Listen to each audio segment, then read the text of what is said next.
Ubisoft has been in such a rough place over the past couple of years, and it doesn't look like it's going to get any better, given Assassin's Creed Shadows did okay, they claimed, but still didn't reach the heights they expected. Star Wars Outlaws isn't doing so good, X-Defiant is being shut down, and Skull and Bones completely failed to capture people's attention.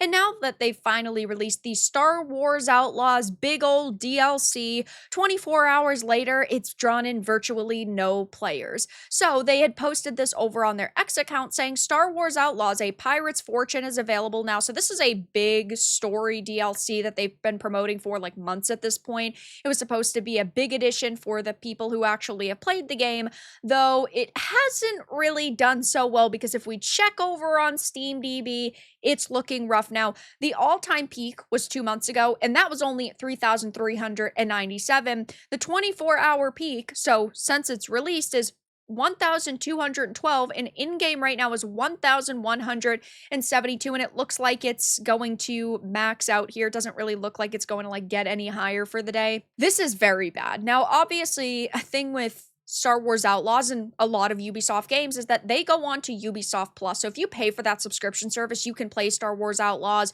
you can play something like Assassin's Creed Shadows, but developers still need independent copies to sell outside of subscription services. And we know just looking at something like a Game Pass, games can still sell outside of that. Expedition 33 has sold millions of copies, even though it was a day one Game Pass launch. Starfield had over 300,000 people who purchased it.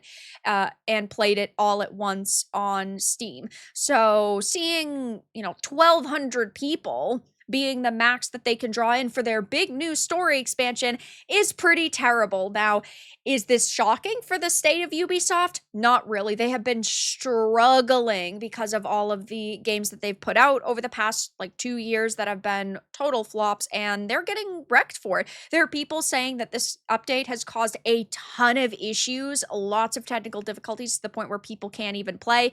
I have the season pass, but I can't even play it on PC, so it's not like they actually implemented it properly. There's plenty of gamers saying, oh my god, who the hell cares? And it really doesn't look like a lot of people do.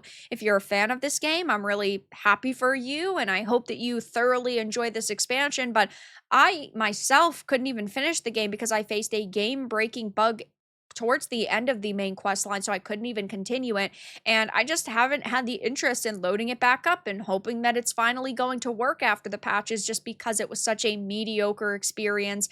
And yeah, I mean, these Steam numbers clearly prove that I'm not alone in thinking that this is just a very bad game. And the numbers I just showed are exactly the reason why Ubisoft had reportedly been pressuring Steam to get rid of the concurrent player count, because they want to be able to hide the numbers. They don't want to be able to be criticized over them. They want to protect, of course, their company and their products as much as possible. And if investors can just go to SteamDB and see these numbers, but Ubisoft is telling them a completely different story, that doesn't add up, and they're going to be asked a hell of a lot more questions. And with Star Wars Outlaws, Ubisoft had actually closed one of these studios that helped, laid off 185 employees back in January as the company's financial troubles deepen ahead of Shadows launch. So even before Shadows had released, they weren't doing so good. Now they're still not doing so good because they're saying players engaged instead of copies sold, which is very suspicious.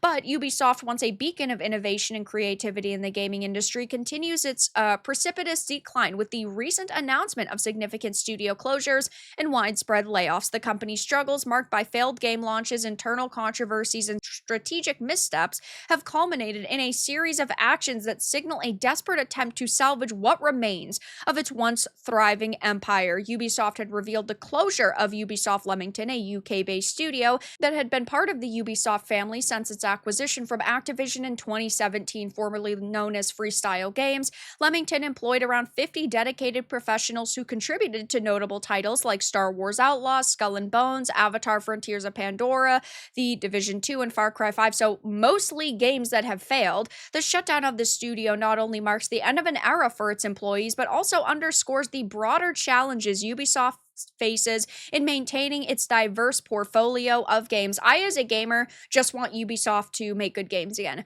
I don't want them to nickel and dime players. I want them to go back to creating high quality content, and then they would have so much support. They have so many amazing characters and franchises and stories that they could use, and instead they're worried about something like Star Wars Outlaws, which provides no value for the price. It is a really mediocre experience, and it didn't click with audiences the way that other Star Wars games have. I know that it was EA who'd previously made Star Wars Jedi Survivor and Star Wars Fallen Order. Those were Respawn and EA, and those did fantastic. Combined 15 million copies sold, which is really good. And they were hoping to capitalize on that Star Wars hype with Outlaws, but that just didn't happen. So, hey, if you're a fan of this game, this DLC is available right now. You can go and you can play it, but you are one of the few thousand people who are actually giving this game another chance. But that's all that I really had to discuss in this video. Let everyone know your thoughts in the comments below. If you enjoyed this, give it a like, and if you didn't, give it a dislike.